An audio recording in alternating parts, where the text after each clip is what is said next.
God loves us no matter how we're feeling. The book of Psalms was full of people experiencing highs and lows, and God was right there beside them listening. The Bible may admonish us at times for our thoughts or actions, but not for our feelings. Part of giving our life over to God includes giving Him our pain and suffering. In times of grief, we can hope, knowing God will help us overcome the problems that we face. God is strong enough to lift our burdens and loving enough to mend our broken heart.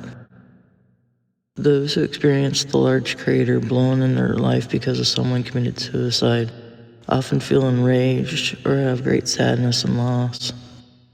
They feel helpless. They tried to make it better, yet nothing seemed to help.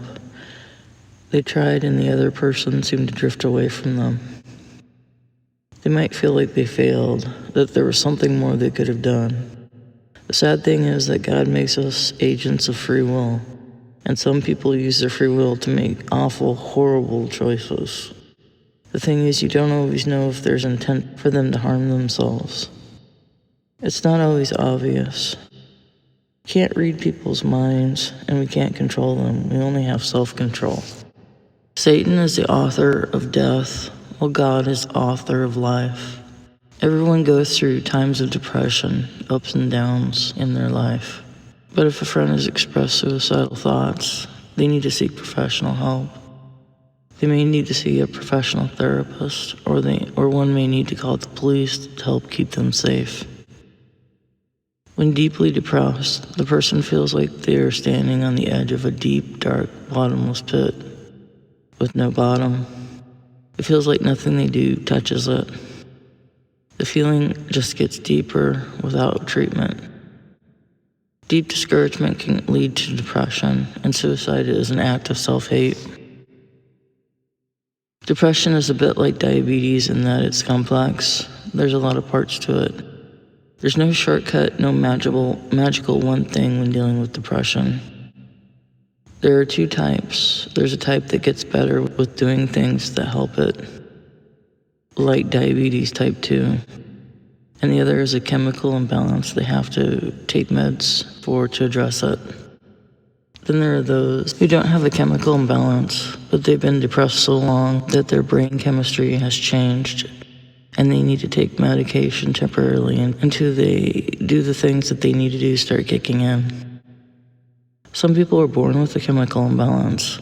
It's a birth defect. They can't positive think their way out of it because it's a physical problem. They need medication throughout their lives to help right the brain chemistry.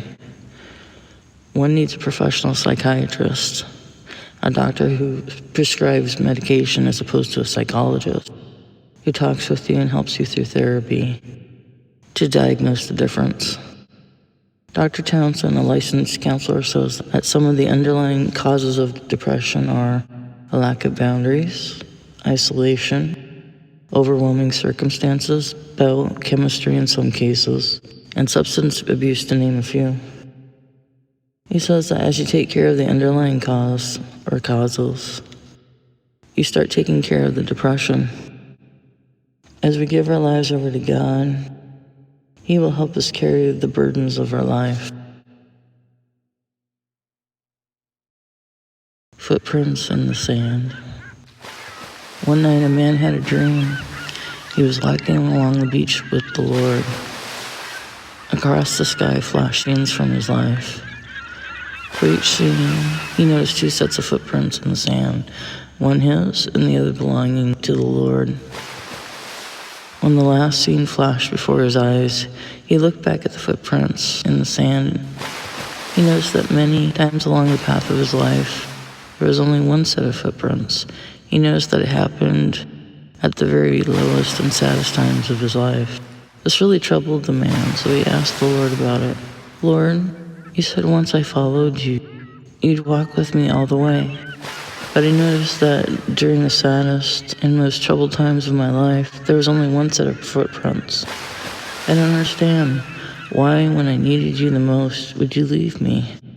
The Lord whispered, my precious child, I love you and would never leave you, never during your trials and your testings. When you only saw one set of footprints, was when I carried you.